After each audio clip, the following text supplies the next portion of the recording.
Ladies and gentlemen of the press, you're welcome to a face-to-face engagement with the press. Would also be much more opposite in the circumstance we have found ourselves. I refer to the notice by the police which came out last night, informing the public of the purported decision of the police to resume or reactivate the police policy on tinted glass approval. Now, the policy first became known to the public in April, and it was extended to commence on October 1st. Now, because of our belief that this policy was unconstitutional, was unlawful, the NBA went to court. And through the section of public interest and development law, SPIDL, and also some of our members, and our NEC resolved also to support these lawsuits. And the court in order that the status quo be maintained. And consequent upon that, the police reached out to us and we had an engagement with the police where all the parties agreed that that policy implementation be stopped. So we await the outcome of the legal challenge to the same. And before I continue, I would like to say a few things. We believe that the National Assembly lacks power to make that law, pursuant to which the police issued the policy. We also believe that, assuming without considering that the Nigerian police force has the power to, the National Assembly had the power to make that law, and that the policy given by the police as a regulation was lawful, that it was also ultra via the police to make it, and that it was a money-making venture by the police. First of all, let me start by noting the Nigerian police force is a law enforcement agency. It is not one meant to generate revenue. And it is more worrisome that the policy implementation requires that the money be paid into a private account. There is no indication that this is being done as a public-private initiative, which will require that the concession agency will give a concession. There is no indication as to the transparency. There is no indication as to what happened to the earlier permits given by the police.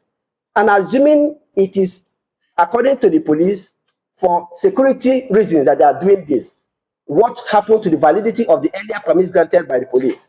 Why do you have to renew it? And we believe that the police is setting up members of the police and empowering policemen on the street and on the roads to extort money from civilians and harass them. And we also believe that the purported notice of resumption is a calculated attempt by the police to make life very difficult for people this festive period. By claiming that the resumption will be by 2nd January 2026, the police is simply saying, rush to get the so-called permit. So Nigerians who are already growing under harsh economic conditions, who are trying to feed their family, and those who are trying to find ways to travel to their villages and other places for the festive season, would have to accommodate the extortionate rate for obtaining this. And those who have tried to say that even the official fee is not enough. You have to also pay third parties to be able to get this. And our question is, if it is a crime-fighting measure by the police or policy by the police, and not a money revenue-making one as we contend it is, and as it is indeed, why can't this data be obtained at the point of renewal of your vehicle particulars, which involves the police, the customs, the state security service, and the licensing authority? Why is the IG so interested in compelling members of the public to pay money into a private account? And there's a lot of opacity. How did they arrive at the amount being paid? How is this money being spent and shared? If it is for public purposes, why is it not being paid into federal government account through a TSA account? And we think that Nigerians should rise up to condemn this. The police should focus on protecting the lives of the people, not making off their back. The people are already suffering. But above all, as a professional association whose motto is promoting the rule of law, we think that they have action by the police under the IGP, Inspector General of Police, Egbetokun, flies in the face of judicial proceedings involving the police. It does not matter whether there's an injunction or not. The police ought to await that outcome, to which they are represented by a counsel. And they are represented by a senior advocate who gave court an undertaking that the police would not do anything. And we hope and believe that it is not the lawyer who has advised them that they can resume this collection while the matter is pending in court. Nigerians are suffering enough, and the police should not add to their problems. Police should not add to the difficulty that people will experience while traveling on the road for the festive season.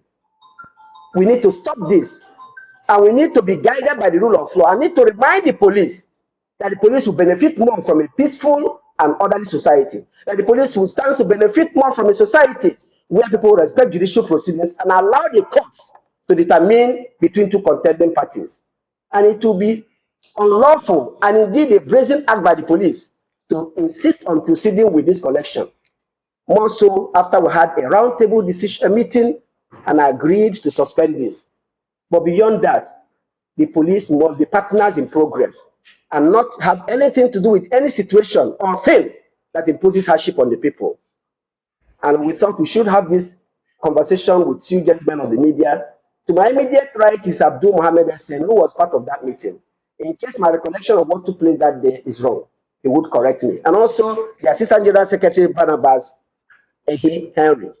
But we thought we should have this conversation because it has very negative perception for our society and the police.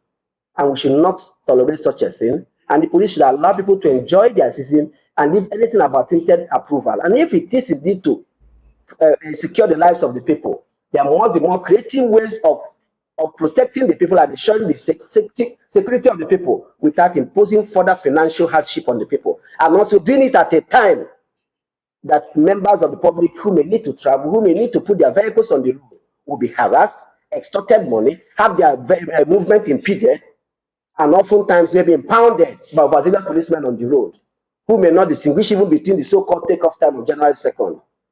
It's a time to say no. And we're also calling on the President of the Federal Republic of Nigeria, Asiwaju Bola Ahmed Tinubu, the Commander-in-Chief of the Armed Forces, to call the Inspector General of Police to order.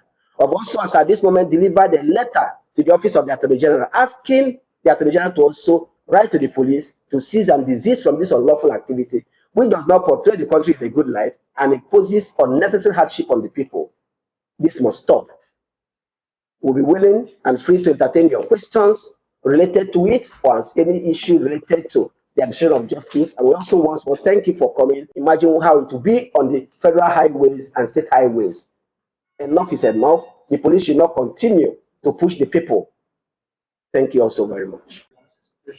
I mean, it's shocking. The police never reached out to us again. We were supposed to set up it was also supposed not only to address this, but other issues that may be of common interest, not only to the police, but to the bar and the general public. And we all agreed in it. And in the course of hearing, their counsel gave an undertaking that the police will not do anything. And that is a judicial undertaking that the counsel has done on behalf of his person. And the court noted that, and it has the effect of an order of court. When you say we will not take any steps, and indeed, even in the absence of that, when we are challenging such a policy, the normal thing will be for the police to respect the judicial proceedings and allow a judicial pronouncement to be made on the matter. If indeed the police is the responsible organization we believe it to be, whether with or without a positive court order stopping them, they have a duty to respect the outcome of that matter so that the court will make a pronouncement on it. It would be irresponsible of any of the parties to continue to take steps to implement a policy like that is being challenged. Also, the lawfulness of the same is being challenged. It's even in the best interest of the police to await judicial pronouncement so that we will know who is right and who is wrong. Yes, otherwise you force a fait accompli. You're simply telling the court, to hell with you. We don't care about you. And no police force should be seen to be saying that, because the breakdown of law and order in the society does not benefit any person, especially the police, which will have the onerous task of restoring order to society. To you. So it's you know who is fooling who. It's a scam. And we should call it out for what it is. How did they arrive at the choice of that company? What is the company doing for them? How is this money being shared? Why is the money being paid into a private account? How did we get there? If it is about fighting security and people already had that permit, why are you, by one sweeping statement, revoke them and require them to come back for data you're supposed to already have? How? It's a fraud meant to line the pockets of a few persons and thereby break the backs of Nigerians who are growing under the economic situation we find ourselves in. And we shouldn't allow that. It's a scam. Thank you.